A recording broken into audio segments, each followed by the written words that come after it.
Minister Narendra Modi ने SCO summit में 5 minute की स्पीच की और इन 5 मिनटों की स्पीच में उन्होंने अलग अलग मुद्दों पर बात की। जहां पाकिस्तान दहशतगर्दी का रोना रो रहा था, इंडिया के प्राइम मिनिस्टर नरेंद्र मोदी ने कनेक्टिविटी की बात की, उन्होंने फूड सिक्योरिटी पर बात की। जहां दूसरे तमाम ममालिक ने अपने अपने कंसर्न पर बात की, अपनी सिक्योरिटी पर बात की, इंडिया के प्राइम मिनिस्टर नरेंद्र मोदी ने डेवलपमेंट पे बात की, फूड सिक्योरिटी की बात की और कनेक्टिविटी की बात की। मुझे ये बताएं कि जो इंडिया के प्राइम मिनिस्टर नरेंद्र मोदी ने पॉइंट्स रखे, आप उनसे किस हद तक सहमत हैं? मतलब उन्होंने वो बातें की हैं जो किसी और मुल्क के जो है सदर ने नहीं की। देखें, विद बाइसनेस एक अलग चीज़ है कि मैं पाकिस्तानी हूँ, वो इंडियन है, तो मैं उसको नीचे डिग्रेड करना शुरू कर दूँ। लेकिन अगर मैं न्यूट्रल होकर बात करूँ तो उसने सारी चीज़ें अपने मुल्क के लिए, अपनी इकोनॉमी के लिए, अपनी डेवलपमेंट के लिए बातें की हैं। उसने बात की है, फूड की बात की है, उसने रोज़गार की बात की, इन चीज़ों की है। हमने क्या किया? हमने कुछ नहीं किया। आप कम से कम सारी चीज़ों को साइड पे रख के यही सीख लें, यही सुन लें, समझ लें कि यार वो लोग अपने लोगों के लिए, अपने मुल्क के लिए कितने अच्छे हैं। लड़ाई बाद की बात है। जब तक हम अपने अंदर की लड़ाई नहीं ख़त्म कर पाएंगे, हम बाहर की लड़ाई से क्या जीतेंगे? जब बहैसियत वन नेशन हम कुछ नहीं है, हम वन नेशन ही नहीं है। हम जब बात करते हैं तो हम पंजाबी की बात करते हैं, पठान की बात करते हैं, बलोची की बात, हम कभी पाकिस्तानी की बात ही नहीं करते। अच्छा, अगर हम बात करें इंडिया के प्राइम मिनिस्टर नरेंद्र मोदी की, तो उनके तमाम कंट्रीज़ के जो पीएम हैं, जो प्रेसिडेंट हैं, उनके साथ ताल्लुकात जो हैं वो बहुत बेहतर हैं। जब उनकी 1-to-1 मीटिंग होती है तो नरेंद्र मोदी को उनके तरक्याती काम पर जो है वो उनकी हौसला अफजाई की जाती है, उनकी तारीफ़ की जाती है, उन्हें मज़ीद मोटिवेट किया जाता है, उन्हें अप्रिशिएट किया जाता है और उन्हें उनके मुल्क में आने की दावत भी दी जाती है।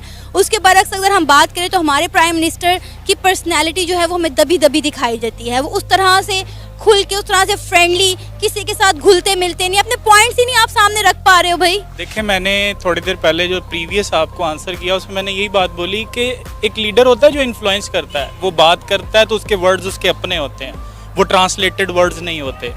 मोदी है ना, एक तो आप कभी गौर कीजिएगा, वो कहीं पे भी जाता है वो अपनी लैंग्वेज में बात करता है। वन थिंग, वो अपनी लैंग्वेज प्रमोट कर रहा है। हम क्या कर रहे हैं?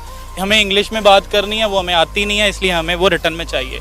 जब आप किसी की दी हुई एक सिंपल सी बात है, मैं जब किसी की सेइंग को आगे बोलूँगा ना तो उसमें मैं फंबल भी करूँगा, मैं चेंज भी लाऊँगा और वो गलत भी होगी। जब मैं अपनी बात खुद करूँगा तो मुझे समझ में आएगा। सो लीडर वही होता है, या एक आप कह लें कि मेंटोर वही होता है जो बात करना जानता है, इन्फ्लुएंस करना जानता है। तो आई थिंक इन चीज़ों को साइड पे रखते हुए कि वो इंडियन है और ये वो, मेरा ख्याल है उसने अपनी कौम के लिए बहुत सब कुछ किया। हम सारी ज़िंदगी कुर्बानियाँ देते रहे और अभी भी हम उसी पॉइंट पे फंसे हुए हैं और अभी भी हम सिर्फ कश्मीर की ही बात कर रहे हैं। अब हम 22 करोड़ आवाम मिलकर जब एक बंदे को इलेक्ट करती है तो वो इसलिए नहीं करती कि वो जाकर उसी टॉपिक को रिपीट करना शुरू कर दे जो पिछले 20 साल से चल रहा है। अच्छा, अब ये जो समरकंद में शंघाई ताउन तंजीम का सरबराही इजलास हो रहा है, जिसमें पाकिस्तान की नुमाइंदगी वज़ीर आज़म शहबाज शरीफ साहब कर रहे हैं, आलिम रहनुमाओं के साथ उनकी मुलाकातों की जो तस्वीर आई हैं, फुटेजेस आई हैं, सच पूछें दिल खून के आंसू रो रहे हैं। ये हैं हमारे लीडर, ये हैं हमारे नुमाइंदे, जिनकी बॉडी लैंग्वेज देखकर इन्हें आप देख लें कि कोई मिस्टर बीन से तशबीह दे रहा है और कोई इन्हें चार्ली चैपलिन करार दे रहा है, जो कि अफसोस की बात है हमारे लिए। आलमी सतह पर जगहसाई हो रही है। इंडियन मीडिया जो कि तनकीद का मौका नहीं जाने देता, पाकिस्तान पे तनकीद जब भी करनी होती है वो आगे आगे होते हैं। वो हमारे वज़ीर आज़म की वीडियो शेयर कर रहे हैं। प्यूटन से मुलाकात के दौरान वज़ीर आज़म शहबाज शरीफ साहब से हेडफोन नहीं लगाया जा रहा था, इसके लिए भी उनको मदद लेनी पड़ रही थी। जरा देखिएगा, हद है। मतलब क्यों हाथ पाँव फूल जाते हैं? हाथ में टिश्यू था या पेपर, ये तो मैं नहीं जानती, लेकिन मुझे तो ये वैसे पेपर ही लग रहा था, जैसे कोई नोट्स लिए हों। अब आपने माजी में भी देखा होगा, शहबाज शरीफ साहब के जो बड़े भाई साहब यानी नवाज शरीफ साहब को आप देख चुके हैं, जो ऐसे नोट्स लेकर सामने बैठे अमेरिकी सदर बराक ओबामा का शुक्रिया अदा करते दिखाई दिए। अच्छा, इस पर भी पाकिस्तान की खासी आपको याद होगा, जगहसाई हुई थी। अब लग ऐसा है कि शहबाज शरीफ साहब भी अपने भाई के नक्शे कदम पर चल रहे हैं और इस पर सोने पर सुहागा ये कि मुस्लिम लीग नून के ऑफिशियल अकाउंट से शहबाज शरीफ साहब की तस्वीर शेयर करते हुए लिखा गया कि 4 साल बाद आलमी रहनुमाओं की तवज्जो हासिल हो सकी है। अब इस तस्वीर की हकीकत भी देख लें। रूसी सदर पुतिन और तैयब उर्दवान समेत दीगर रहनुमाओं को उज़्बेकिस्तान की सौगात पेश की गई। हमारे वज़ीर आज़म साहब को भी मौका दिया गया कि जनाब आगे आ जाएं। मतलब वो पीछे कहीं थे तो उन्हें भी मौका दे दिया गया कि भी आप भी आएँ और ले लें, जिसको मुस्लिम लीग नून तवज्जो करार दे रही है। अब आप खुद फैसला कर लें कितनी अहमियत और कितना मुकाम दिया गया हमारे वज़ीर आज़म साहब को। अच्छा, इससे पहले भी अक़वाम मुत्तहिदा के जो सेक्रेटरी जनरल हैं उनके बाजू खींचते हाथ पकड़ते दिखाई दिए जैसे कोई बच्चा मेले में अपने पापा के साथ गया हो तो इस तरह की हरकत कर रहा हो।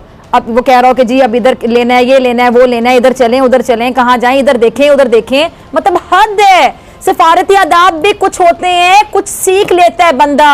अच्छा, खारजी मामलात में घबराहट, अदम एतमाद का शिकार वज़ीर आज़म शहबाज शरीफ साहब को अंदरूनी जो मामलात हैं उनमें भी परेशानी और मुश्किलात का सामना है, और हुकूमत की अहम इत्तेहादी ऐलान ने शहबाज शरीफ की हुकूमत से इस तरह के सवाल किए, ज़रा देखिएगा। अच्छा, अहम तरीन इत्तेहादी की जानिब से जारहाना सवालात की बौछार ने खतरे की घंटी ज़रूर बजा दी। रजीम चेंज ऑपरेशन में PDM और इत्तेहादी जमातों ने MKM पाकिस्तान को अपने साथ मिलाकर इमरान खान की हुकूमत गिराई थी।